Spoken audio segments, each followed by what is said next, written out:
বাংলার লোককথায় এমন সব গল্প আছে না যা শুনলে আজও গায়ে কাটা দেয়। চলুন আজ আমরা তেমনই এক অতৃপ্ত আত্মার কাহিনী শুনি, এক জেলের স্ত্রীর গল্প। আর এই গল্পের একদম কেন্দ্রে আছে এক শাকচুন্নি। আচ্ছা, এই শাকচুন্নি আসলে কে?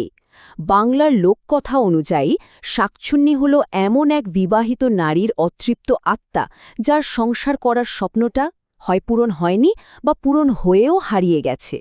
মৃত্যুর পরেও সেই একটা সংসার পাতার ইচ্ছাটা তার কিছুতেই যায় না। গল্পের শুরুটা কিন্তু বেশ অন্যরকম।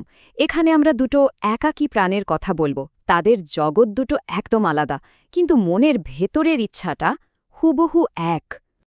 একদিকে এক নিঃসঙ্গ শাকচুন্নি একটা তালগাছে থাকে আর দিনরাত একটা সংসারের স্বপ্ন দেখে। আর অন্যদিকে সবুজ নামের এক গরিব জেলে নদীর ধারে একটা ভাঙা কুড়ে ঘরে একা একা থাকে। তারও মনে একটাই স্বাদ, যদি একজন সঙ্গী জুটত। আর সবচেয়ে অদ্ভুত মিলটা কোথায় জানেন? শাকচুন্নির মাছ খেতে ভীষণ ভালো লাগে, আর সবুজের জীবনটাই চলে মাছ ধরে। তার মানে দুটো একদম একা প্রাণ, একজন মানুষ, অন্যজন অশরীরী। দুজনেই একটা অন্য রকম জীবনের জন্য ছটফট করছে। আর এই তীব্র একাকিত্বই যেন তাদের ভাগ্যকে এক অদৃশ্য সুতোয় জুড়ে দেয়। তো এই শাকচুন্নি তার ইচ্ছাটা পূরণ করার জন্য কি করল? সে একটা নিখুঁত সাংঘাতিক একটা ছক কষল। একদিন গাছ থেকে তার চোখে পড়ল সুদর্শন জেলে সবুজকে। ব্যাস, ওইখানেই সে ঠিক করে ফেলল এই লোকটাকে সে তার স্বামী বানাবে, যেভাবেই হোক। তো প্রথমে কি করল সে? তার মায়াবী শক্তি দিয়ে সবুজের খালি জালটা মাছে কানায় কানায় ভরে দিল। সবুজ আর তার বন্ধু কালু তো এত মাছ দেখে একেবারে হতবাক। আর গাছের আড়াল থেকে সবটা দেখে শাকচুন্নি মুচকি হাসে। সে বুঝে যায় তার চালটা খেটে গেছে। শাকচুন্নির প্ল্যানটা ছিল একেবারে ধাপে ধাপে পাতা একটা ফাঁদ। প্রথমে সে মালা নামের এক অপরূপ সুন্দরী কিন্তু অসহায় নারীর রূপ নিল। তারপর এক গভীর রাতে সবুজের দরজায় গিয়ে হাজির, নিজেকে পথহারা অনাথ বলে পরিচয় দিল। সহজ সরল সবুজ তাকে আশ্রয় দিল, আর মালা তার অসাধারণ রান্না আর নিখুঁত ঘরকন্যার কাজ দিয়ে কয়েকদিনই সবুজের মন জিতে নিল। তার এই আদর্শ গৃহিণীর রূপ আর অসহায়তার অভিনয় দেখে সবুজ তাকে বিয়ের প্রস্তাব না দিয়ে আর পারলই না। আর তখন শাকচুন্নির মনের মধ্যে কি চলছিল জানেন? সে ভাবছিল, যাক, শেষমেশ জেলেটা আমার জালে পড়ল। এবার এবার আমার এতদিনের স্বপ্নটা পূরণ হবে। ওদিকে সবুজের বন্ধু কালো মালাকে দেখে মুগ্ধ। সেই সবুজকে বিয়ের জন্য আরও উৎসাহ দিল। সবুজ তো ভাবল তার ভাগ্যই খুলে গেছে। সেই মালাকে বিয়ে করে ঘরে তুলল, মনে মনে এই ভেবে যে সে পৃথিবীর সেরা স্ত্রী পেয়েছে। শুরু হলো তাদের এক আপাত সুখের সংসার। কিন্তু এই যে এত সুখ, এত সাজানো নাটক, এটা কি চিরদিন চলতে পারে?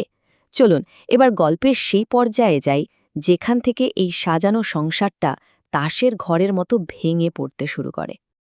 আসলে একটা মিথ্যে দিয়ে গড়া সম্পর্ক কতদিনই বা টিকে বলুন।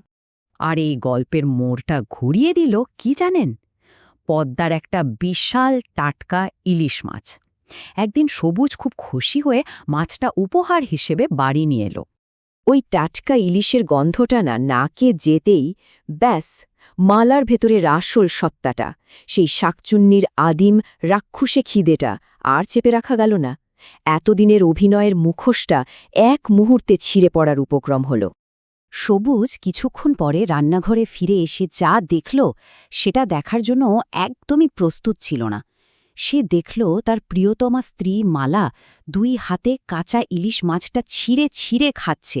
তার চোখ দুটো আগুনের মতো জ্বলছে, মুখ দিয়ে রক্ত গড়াচ্ছে, তার আসল বিভৎস রূপটা বেরিয়ে পড়েছে। এবার ভাবুন তো সবুজের অবস্থা। পায়ের তলার মাটি সরে গেল তার। সে বুঝে গেছে সে কোনো মানুষকে নয়, একটা আস্ত দানবকে বিয়ে করে ঘরে তুলেছে। এখন এই বিভীষিকা থেকে তাকে বাঁচতেই হবে।